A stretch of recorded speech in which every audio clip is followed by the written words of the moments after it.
সাল্লাল্লাহু আলাইহি ওয়াসাল্লাম যখন মাতৃগর্ভে আসেন, দুনিয়াতে ভূমিষ্ঠ হওয়ার আগ পর্যন্ত 10 মাস 10 দিন পর্যন্ত মুহাম্মদুর রাসূলুল্লাহ সাল্লাল্লাহু আলাইহি ওয়াসাল্লামের কলিজার টুকরা মা আমিনাকে দেখে কেউ বুঝতে পারে নাই যে মুহাম্মদুর রাসূলুল্লাহ সাল্লাল্লাহু আলাইহি ওয়াসাল্লাম বা মা আমিনার গর্ভে কোনো সন্তান আছে। এটা হলো দুনিয়ার সাধারণ মানুষ এবং মুহাম্মদুর রাসূলুল্লাহ সাল্লাল্লাহু আলাইহি ওয়াসাল্লামের দুনিয়াতে আসার পার্থক্য।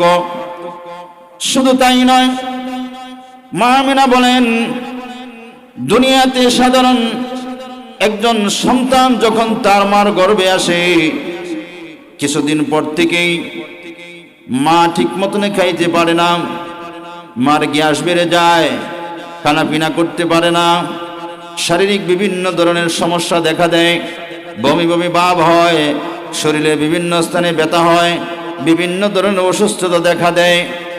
কিন্তু মুহাম্মদুর রাসূলুল্লাহ সাল্লাল্লাহু আলাইহি ওয়াসাল্লাম যখন ওনার মার গর্ভে আসেন, ওনার আম্মা বলেন, মুহাম্মদ যখন আমার পেটে আসলো, আসার পরে সাধারণ মহিলাদের যে অবস্থাগুলো হয়, আমার তেমন কোনো কিছুই হয় নাই।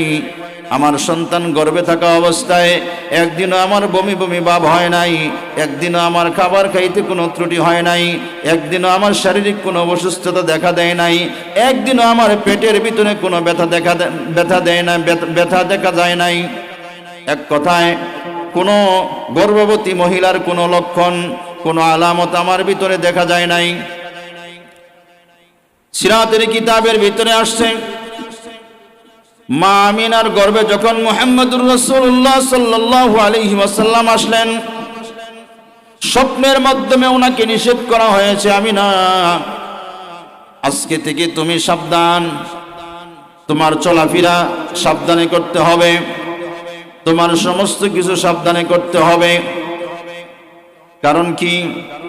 কারণ হলো আজকে থেকে তোমার গর্ভে এমন একজন ব্যক্তি আগমন করতেছেন, এমন একজন ব্যক্তি আসছেন, যিনি দুনিয়াতে আগমন করার পরে দুনিয়ার বর্তমান যে জাহিলিয়াতের অবস্থা চলতেছে, সমস্ত কিছু দূর হয়ে সারা পৃথিবীতে নূরের আলো ভরপুর হয়ে যাবে, হেদায়েতের আলোতে ভরপুর হয়ে যাবে।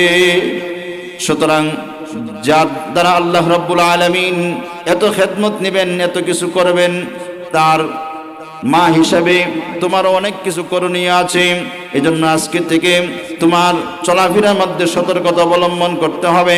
কারো কাছে বলতে পারবা না যে তোমার পেটে মুহাম্মদ আসছে, কারো কাছে বলার প্রয়োজন নাই।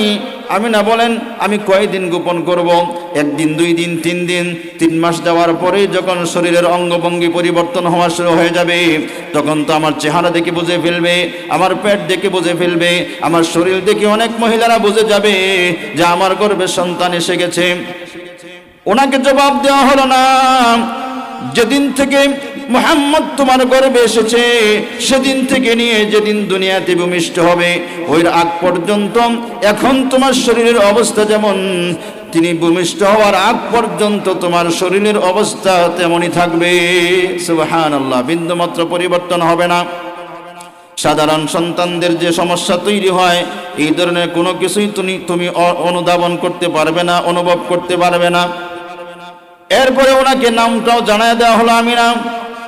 দুনিয়ার রীতি হলো, সন্তান দুনিয়াতে জন্মগ্রহণ করার পরে 7 দিনের দিন আকিকা অনুষ্ঠান করে তার নাম রাখতে হয়। কিন্তু তোমার সন্তানের নাম আল্লাহ রাব্বুল আলামিন দুনিয়াতে পাঠানোর অনেক আগেই নির্ধারণ করে রেখেছেন। তোমার সন্তানের নাম আসমানে হবে আহমদ, তোমার সন্তানের নাম জমিনে হবে মুহাম্মদ। নাম পর্যন্ত ওনাকে জানিয়ে দেওয়া হলো। উনি বলেন, আমার শারীরিক অবস্থা এমন হলো, 10 মাস 10 দিন পর্যন্ত, যতদিন পর্যন্ত মুহাম্মদ আমার পেটে ছিল, গর্ভবতীদের কোনো আলামত আমি পাই নাই। এমনকি এমন অলৌকিক বিষয়গুলা আমি না দেখতে পেরেছি, যেগুলা সাধারণ কোনো আলামত নয়, যে আলামতগুলা দেখার পরে বোঝা যায় আমার গর্ভের সন্তান আসলে সাধারণ কোনো সন্তান নয়, বরং আমার গর্ভের সন্তান প্রকৃত অর্থে আল্লাহ রাব্বুল আলামিনের প্রিয় একজন সন্তান। এই মুহাম্মদুর রাসূলুল্লাহ সাল্লাল্লাহু আলাইহি ওয়াসাল্লাম দুনিয়াতে আগমন করেছেন 12 রবিউল আউয়াল মাসের 12 তারিখ, মতান্তরে 9 তারিখ। ঐতিহাসিকগণের মধ্যে ইখতিলাফ আছে, তবে 12 রবিউল আউয়াল মতটা বেশি গ্রহণযোগ্য। 12 রবিউল আউয়াল নবীজি সাল্লাল্লাহু আলাইহি ওয়াসাল্লাম দুনিয়াতে আগমন করেছেন। দুনিয়াতে আগমন করার পরে ওনার অবস্থা, উনি বরকতি নবী হিসেবে দুনিয়াতে আগমন করেছেন। দুনিয়াতে যখন তিনি আগমন করলেন তখন থেকেই ওনার বরকত শুরু হয়ে গেছে। বরকতের আলোচনা যদি করতে চাই দীর্ঘ সময়ের প্রয়োজন, অন্যদিন আলোচনা হবে, আজকে ওই দিকে আলোচনা হবে না। শুধু এতটুকু জেনে রাখুন, মুহাম্মদুর রাসূলুল্লাহ সাল্লাল্লাহু আলাইহি ওয়াসাল্লাম যখন দুনিয়াতে আগমন করলেন, আগমন করার সাথে সাথে ওনার বরকত শুরু হয়ে গেল। কয়েকদিন যাওয়ার পরে আরবের অবস্থা এমন ছিল, আরবের লোকরা তাদের সন্তানদেরকে বাহিরে পাঠিয়ে দিত দুধ পান করার জন্যে, যেন তারা বাহিরে থেকে দুধ পান করতে পারে, গ্রামের পরিবেশে থেকে তারা বড় হইতে পারে। এই জন্য রীতি অনুযায়ী মুহাম্মদুর রাসূলুল্লাহ সাল্লাল্লাহু আলাইহি ওয়াসাল্লামকেও এরকম ভাবে দুধ পান করার জন্য দেওয়া হবে। নির্দিষ্ট দিনে নির্দিষ্ট স্থানে ওই সময়ের সকল বাচ্চাদেরকে নিয়ে একত্রিত করা হলো। ঘোষণা করা হলো যে আমার সন্তানকে নিলে এই পুরস্কার, আমার সন্তানকে নিলে এই পুরস্কার। এরকম ভাবে বিভিন্ন জায়গা থেকে লোকজন এসে, স্বামী স্ত্রীরা এসে এরকম ভাবে তার প্রয়োজন অনুযায়ী সন্তানদেরকে গ্রহণ করতে শুরু করলো। নবীজি সাল্লাল্লাহু আলাইহি ওয়াসাল্লামের দুধ মাতা হযরত হালিমা, উনি যেই দেশে ছিলেন ওই দেশে দুর্ভিক্ষ চলতেছিল। একদিক দিয়ে ওনার কোলের সন্তান, অন্য দিক দিয়ে দুর্ভিক্ষ। নিজের সন্তানকেই ঠিক মতনে দুধ দিতে পারেন না, দুধ পান করাইতে পারেন না। যেই পরিমাণ দুধ হয় এই পরিমাণ দুধে তার সন্তানেরই পেট ভরে না। এই জন্য উনি অনেক কষ্ট করতেছেন। এমন দুর্ভিক্ষ, উনি যে সোয়ারটা নিয়ে এসেছেন ওই সোয়ারিটাও খাদ্য না খাইতে না খাইতে, খাবার না পাই এত দুর্বল হয়ে গিয়েছিল যে অন্যান্য সোয়ারিরা তার আগেই তাকে পিছনে ফেলে চলে আসছিল। তার সোয়ারি খুব দুর্বল ছিল, এই জন্য আস্তে আস্তে এসেছে, অনেকক্ষণ সময় লেগে গেছে। এই দিক দিয়ে উনি আস্তে আস্তে অনেক লোকেরা অনেক বাচ্চাদেরকে নিয়ে নিয়েছে, কিন্তু মুহাম্মদুর রাসূলুল্লাহ সাল্লাল্লাহু আলাইহি ওয়াসাল্লামকে কেউ নেয় না। কারণ হলো মুহাম্মদ এতিম, তার বাবা নাই। তাকে নিয়ে লালন পালন করলে বড় ধরনের উপঢৌকন পাওয়া যাবে না, তেমন হাদিয়া পাওয়া যাবে না, টাকা পয়সা পাওয়া যাবে না। এই জন্য মুহাম্মদুর রাসূলুল্লাহ সাল্লাল্লাহু আলাইহি ওয়াসাল্লামকে কেউ নেয় না। অন্য দিক দিয়ে দেখা যায় হযরত হালিমাতুস সাদিয়া, ওনার দেশে দুর্ভিক্ষ থাকার কারণে, কুলে সন্তান থাকার কারণে ওনাকেও কেউ সন্তান দেয় না। এই দিক দিয়ে আমাদের নবীজিকে কেউ নেয় না, অন্য দিক দিয়ে হালিমাতুস সাদিয়াকে কেউ সন্তান দেয় না। সমস্ত সন্তান নেওয়া শেষ হয়ে গেছে, এখন শুধু মুহাম্মদ সাল্লাল্লাহু আলাইহি ওয়াসাল্লাম বাকি। ওই দিক দিয়ে হযরতে হালিমা বাকি। হযরতে হালিমাতুস সাদিয়া ওনার স্বামীকে বলেন, আপনি যদি পারমিশন দেন তাহলে আমি এই বাচ্চাটাকে নিয়ে নিতে চাই। কেন জানি আমার মনে চাইতেছে এই বাচ্চাটাকে নিয়ে নেওয়ার জন্যে। আপনি অনুমতি দিলে আমি যাব, কথা বলবো। যদি কথা কনফার্ম হয় তাহলে এই বাচ্চাটিকে আমি নিয়ে নিব। স্বামীর অনুমতি নিয়ে যখন কথা হলো, শেষ পর্যন্ত মুহাম্মদ সাল্লাল্লাহু আলাইহি ওয়াসাল্লামকে হযরতে হালিমাতুস সাদিয়ার হাতে তুলে দেওয়া হলো। উনি যখন নবীজিকে কোলে নিলেন, সিরাতের কিতাবের মধ্যে আসছে নবীজিকে কোলে নেওয়া মাত্রই ওনার স্তন দুটো দুধে ভরপুর হয়ে গেছে। আল্লাহ রাব্বুল আলামিনের বরকত শুরু হয়ে গেছে। ওনার কোলে যে সন্তান ছিল, ওনার এই পরিমাণ দুধ আসলো যে সন্তান আগে পেট ভরে খাইতে পারতো না, এখন এক স্তনের দুধ খাওয়ার পরেই তার পেট ভরে যাইত, আর এক স্তনের দুধ পান করার কোনো প্রয়োজনই তার পড়তো না। উনি সন্তান কিনে যখন তাবুতে গেলেন, উনি যে সোয়ারিটা নিয়ে আসছিলেন খাদ্যের অভাবে শুকনা ছিল, যেই কারণে দুধ দিত না। কিন্তু যখন তাঁবুর ভিতরে গেলেন, যা দেখেন তার সোয়ারিটা যেখানে বান্দা, উলান অনেক বড় বড় হয়ে গেছে, অনেক দুধ দেখা যায়। ওনার স্বামী এরকম ভাবে ওই সোয়ারিটা থেকে দুধ দহন করলো, তৃপ্তির সাথে ওনারা সকলেই দুধ পান করলো।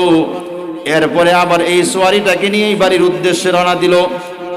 অন্যান্য মহিলারা ওনার আগেই বাচ্চা নিয়ে এখান থেকে বের হয়ে গিয়েছিল, উনি সবার শেষে বের হয়েছেন। কিন্তু আশ্চর্যের কারবার হলো, কিছু দূর যাওয়ার পরে দেখেন ওনার অনেক আগে যারা রওনা হয়ে গিয়েছিল, উনি পরে রওনা দেওয়ার পরেও তাদেরকে পিছনে ফালাইয়া তার সোয়ারি দ্রুত গতিতে যাইতেছে। সুবহানাল্লাহ। অন্যান্য সোয়ারির মালিকগণ বলে, কিরে হালিমা, যাইবার সময় তোমার সোয়ারি এত দুর্বল ছিল, কোন রকম যাইতেই পারে না, আমরা বিরক্ত হইয়া তোমাকে পিছনে ফালাইয়া চলে গিয়েছিলাম। এখন এত তেজস্বী শক্তিশালী তুমি সোয়ারি কোথায় পেলে যে আমাদেরটি পাত্তাই পাইতেছে না, সবগুলাকে পিছনে ফালাইয়া এরকম ভাবে চলে যাইতেছে? হযরতে হালিমা বলেন, আমার মনে হয় এটা আমার সোয়ারির কোনো কিছু না, বরং এই যে আমার কোলে যে সন্তান আল্লাহ রাব্বুল আলামিন দিবেন, আমার কোলে যে সন্তান আসছে মুহাম্মদ, সব কিছু এই মুহাম্মদের বরকত। নবীজি যেখানে গেছেন সেখানেই বরকত। নবীজি হযরতে হালিমাতুস সাদিয়ার ঘরে গেছেন, সেখানে যাও দেখে বরকত। উনি যখন ওনাকে ঘরে নিয়ে গেলেন, ওনাদের কিছু বকরি ছিল, দুর্ভিক্ষের কারণে দুধ দিতে পারতো না, ঘাস ছিল না, খাইতে পারতো না। কিন্তু নবীজি যাওয়ার পরে এত বরকত দেখা দিল, তার বকরিগুলা মরুভূমির মধ্যে নিয়ে ঘুরে আসে, তারপরে উলানগুলো দুধে ভরপুর থাকে। এরপরে ওনারা এখান থেকে দুধ দহন করেন, নিজেরা খান এবং বিক্রি করেন। আশেপাশের মানুষগুলা বলা বলি করতে শুরু করলো, কি ব্যাপার, হালিমার ছাগল বকরিগুলা কোথায় চড়ায়, যেখান থেকে পেট ভরে ঘাস খেয়ে আসে, এরপরে দুধ দেয় প্রচুর পরিমাণে। সকলেই বলে, না না, আমরাও যেখানে চড়াই তার বকরিগুলাও সেখানেই চড়ানো হয়। কিন্তু আশ্চর্যের কারবার হলো, এই মরুভূমির মধ্যেও তার বকরিগুলার পেট ভরে যায়, কিন্তু আমাদের বকরির পেট ভরে না। এইটা তো আসলে অন্য কোনো কারিশমা না, এটা হলো মুহাম্মদুর রাসূলুল্লাহ সাল্লাল্লাহু আলাইহি ওয়াসাল্লামের বরকত। সম্মানিত হাজিরিন, সময় সংক্ষিপ্ত, হযরত কথা বলবেন। আমি দীর্ঘদিন পরে এসেছি আপনাদের কাছ থেকে দোয়া নেওয়ার জন্যে। নবীজির বরকত সম্পর্কে, নবীজির আগমন সম্পর্কে সংক্ষিপ্ত কিছু কথা বললাম। ইনশাআল্লাহ আল্লাহ রাব্বুল আলামিন আমাদের নবীজিকে চিনে নবীজির সুন্নতের উপর আমল করার তৌফিক দান করুন। নবীজির জীবনী থেকে শিক্ষা নিয়ে, নবীজির জীবনী বেশি বেশি পড়ার, জানার, নবীজির জীবনী থেকে শিক্ষা নিয়ে আমল করার তৌফিক দান করুন। আমিন। ওয়া আখিরু দাওয়ানা আনিল হামদুলিল্লাহি রাব্বিল আলামিন।